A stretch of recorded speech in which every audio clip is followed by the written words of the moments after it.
don't normally shoot air missiles against ground targets. Now, something that's maybe like in an all-out war, like in this scenario, you might be more liberal in terms of your rules of engagement. Because it has looked like I've definitely taken significant damage the closer I've gotten to that mothership.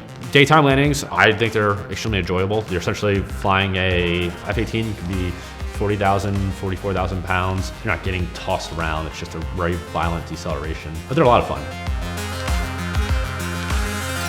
Hi Gamology, my name's David Gregor. I'm a naval aviator stationed at Edwards Air Force Base flying the F-35 Sea Lightning II.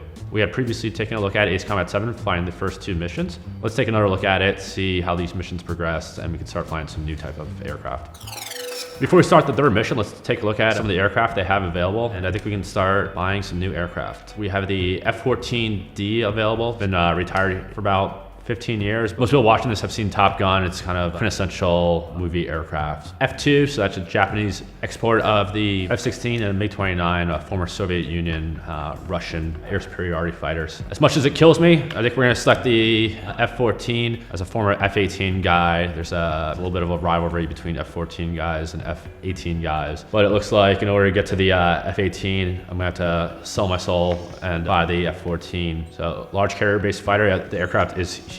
It's way bigger than F-18, it's bigger than F-35. The D model, while the previous iterations didn't really have an air-ground capability, that was definitely introduced in later models. Let's try it out.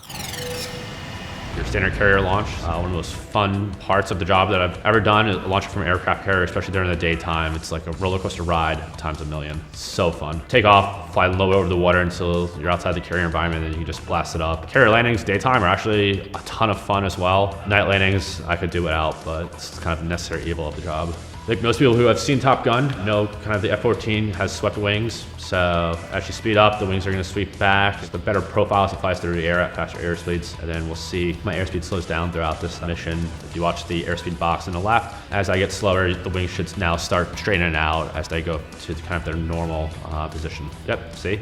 There's the wing straightening out as the airspeed gets bled down.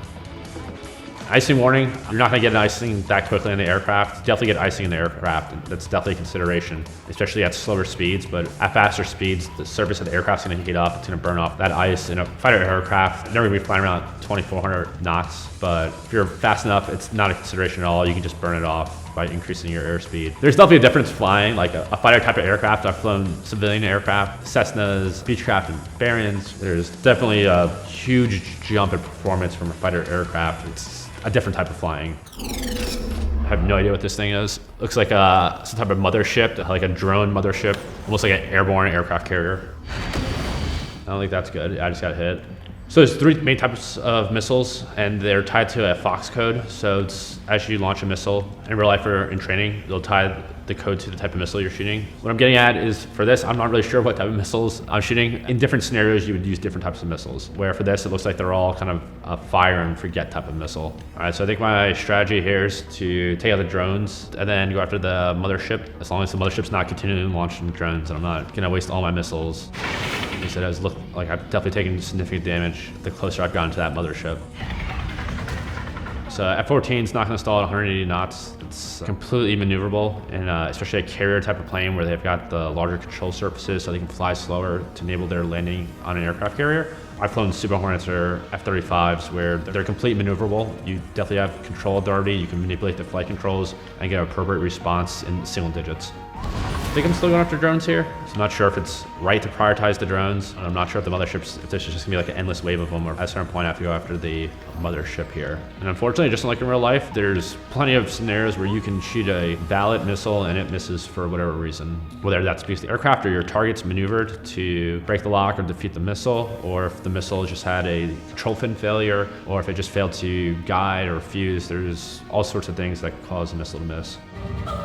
It'd be nice, especially flying around in the weather. I can realize I'm sharing levels, my altitude's not really changing too drastically. But if you had like a pitch ladder, as long as it wouldn't clutter up the display, but that's something that would definitely actually fly in instrument conditions or in weather, something that you want to see. So you can use your velocity vector or your flight path marker, essentially shows you where your aircraft's flying.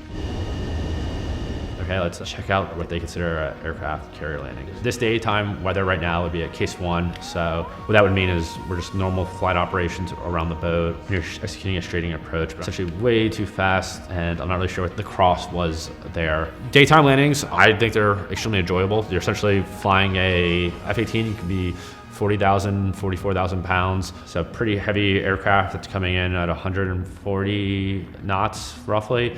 And it's coming to a stop in a couple hundred feet, where a normal fighter-sized aircraft might take 6,000 feet to land on a runway.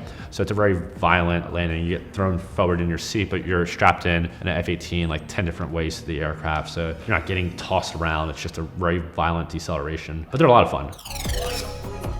Unfortunately, that's not really a thing. You can't really fly through clouds, stay hidden from a radar, but flying a specific route that might minimize your susceptibility to being picked up by radar is definitely a thing. So while the overall mission objective might be to rescue the former president, that doesn't really mean anything to me. In big picture, sure, but what is my mission objective? Is it to destroy the radar sites? Is it to destroy enemy fighters? That's just too vague to me what my actual mission is.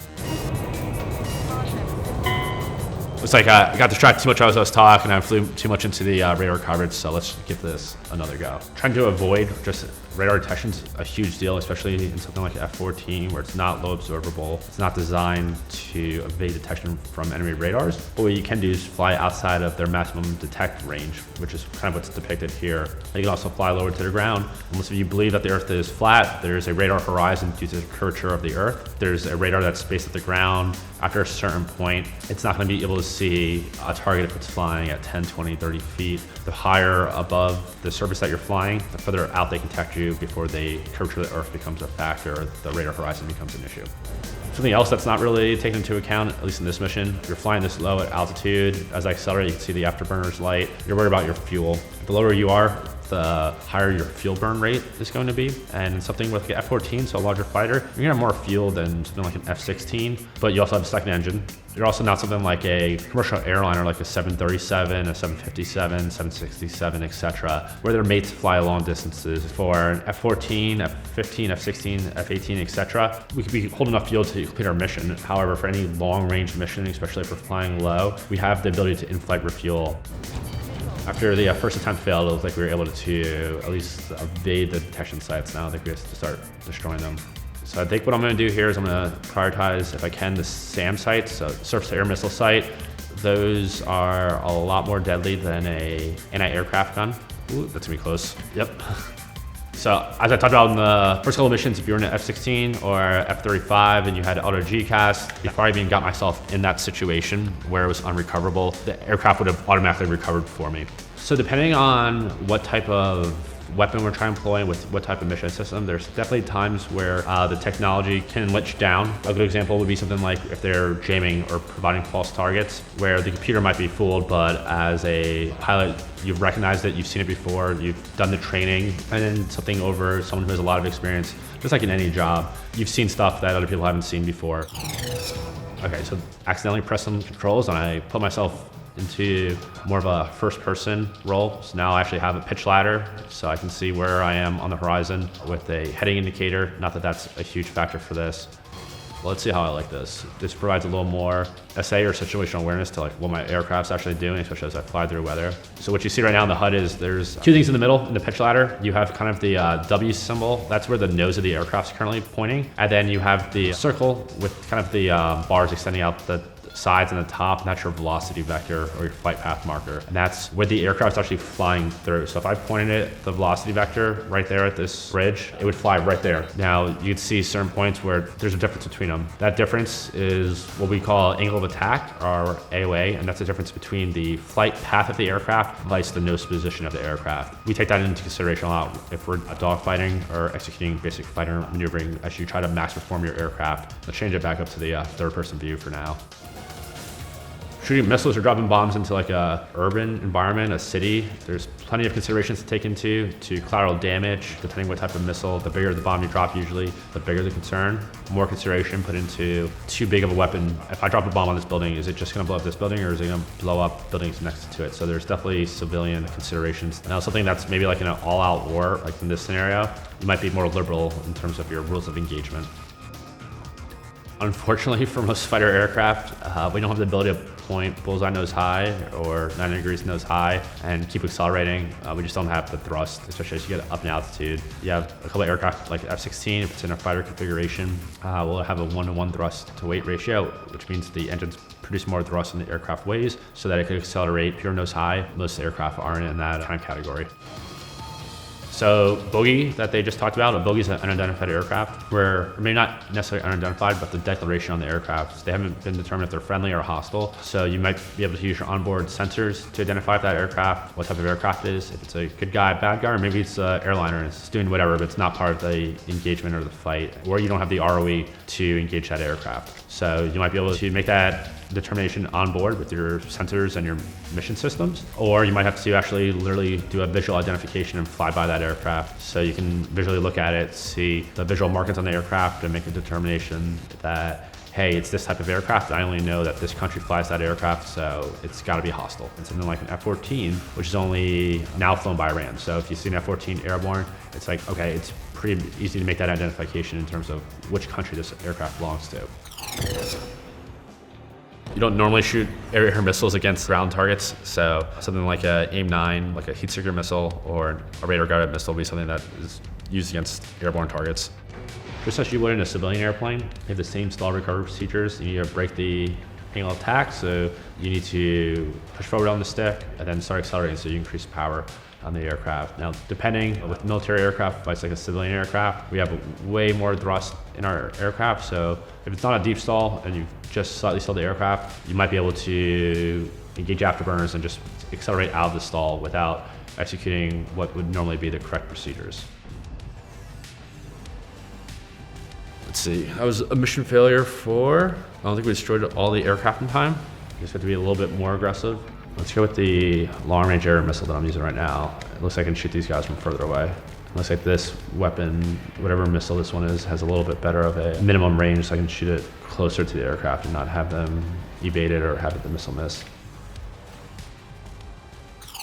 Well guys, that was certainly more difficult than the first two missions. Even though I died a couple times, I was finally able to successfully complete the mission. If you want to check out more episodes of Gamology, you can follow them on Facebook or YouTube. You can also check me out on Instagram at DMGREGR. Thanks guys, see you later.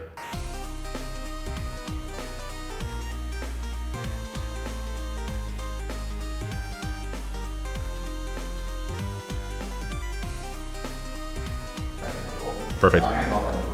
Okay.